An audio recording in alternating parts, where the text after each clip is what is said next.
Hi all അസ്സലാമു അലൈക്കും, welcome back. ഇന്ന് ഞാനിവിടെ ഉണ്ടാക്കുന്നത് ഒരു ഇളനീർ പുഡിങ്ങിൻ്റെ റെസിപ്പിയാണ്. വളരെ സിമ്പിളായി പെട്ടെന്നുണ്ടാക്കാൻ പറ്റുന്ന ഒരു ഇളനീർ പുഡിങ്ങിൻ്റെ റെസിപ്പിയാണ്.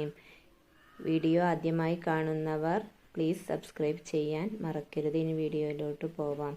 ഇവിടെ 2 പാനിൽ ഒരേ സമയമാണ് ഞാൻ ഉണ്ടാക്കുന്നത്. രണ്ടിൻ്റെ ടെമ്പറേച്ചറും ഈക്വലായിരിക്കണം. 3 ഇളനീരിൻ്റെ വെള്ളമാണ് ഞാൻ ഇളനീർ പുഡിംഗ് ഉണ്ടാക്കാൻ എടുത്തിരിക്കുന്നത്. അതിലേക്ക് മധുരത്തിനാവശ്യമുള്ള പഞ്ചസാര ചേർത്ത് കൊടുക്കാം. പഞ്ചസാര എപ്പോഴും കൂടുതൽ ചേർത്ത് കൊടുക്കുന്നത് നല്ലതാണ്. ഇനി ഒരു ഗ്ലാസ് വെള്ളത്തിൽ ചൈന ഗ്രാസ് ഒന്ന് മെൽറ്റ് ചെയ്തെടുക്കാം.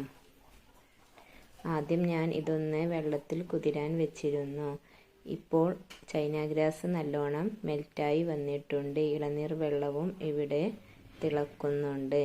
ഇനി ചൈന ഗ്രാസിൻ്റെ ഫ്ലെയിം ഓഫ് ചെയ്യാം. ഇളനീർ വെള്ളത്തിൻ്റെ ഫ്ലെയിം ഒന്ന് ലോയിലാക്കിയതിന് ശേഷം മെൽറ്റ് ചെയ്ത് വെച്ചിരിക്കുന്ന ഈ ചൈന ഗ്രാസ് ഇതിലേക്ക് ഒഴിച്ചു കൊടുക്കാം.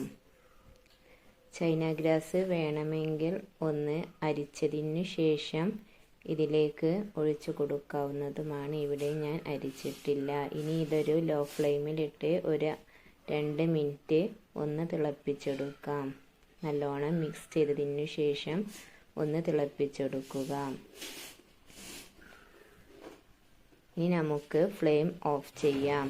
അതിനുശേഷം ഇത് ഞാൻ പ്ലേറ്റിലാണ് ഒഴിച്ച് വെക്കുന്നത്. സ്റ്റീലിൻ്റെ 2 പ്ലേറ്റിലായിട്ടാണ് ഞാൻ ഇത് സെറ്റാവാൻ വെക്കുന്നത്. അത് തണുത്തതിന് ശേഷം ഞാൻ ഫ്രീസറിൽ വെച്ച് ഒരു അരമണിക്കൂർ ഒന്ന് തണുപ്പിച്ചെടുത്തു. അതിന് ശേഷം ഇത് ക്യൂബ്സ് ഷേപ്പിൽ കട്ട് ചെയ്തെടുക്കാവുന്നതാണ്.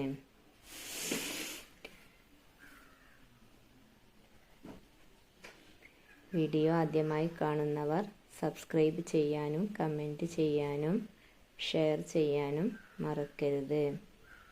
ബെൽ ബട്ടൺ കൂടി ഒന്ന് പ്രസ് ചെയ്യുക. എങ്കിൽ ഞാനിടുന്ന പുതിയ വീഡിയോസ് നിങ്ങൾക്ക് നോട്ടിഫിക്കേഷനായി ലഭിക്കുന്നതാണ്.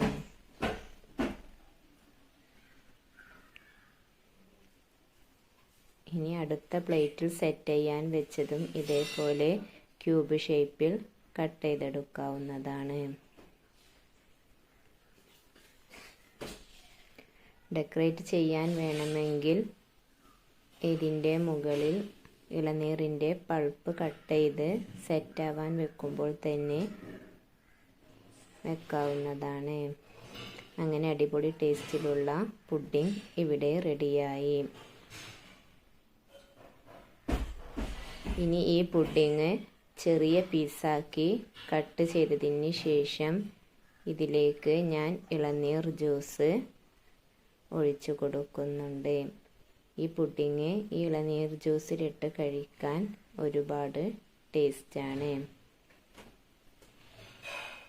ഒരു വട്ടമെങ്കിലും ഇതുപോലെ ട്രൈ ചെയ്തു ഒന്ന് കഴിച്ചു നോക്കൂ. അടിപൊളി ടേസ്റ്റ് ആയിരിക്കും. അങ്ങനെ ഇളനീർ പുഡിംഗ് ഇവിടെ അങ്ങനെ അടിപൊളി ടേസ്റ്റിലുള്ള ഇളനീർ പുഡിംഗ് ഇവിടെ റെഡിയായി. വീഡിയോ ഇഷ്ടമായാൽ ലൈക്ക് ചെയ്യുക, ഷെയർ ചെയ്യുക, സബ്സ്ക്രൈബ് ചെയ്യുക. വീഡിയോ ആദ്യമായി കാണുന്നവർ സബ്സ്ക്രൈബ് ചെയ്യാൻ മറക്കരുത്. ബെൽ ബട്ടൺ കൂടി പ്രസ് ചെയ്യുക.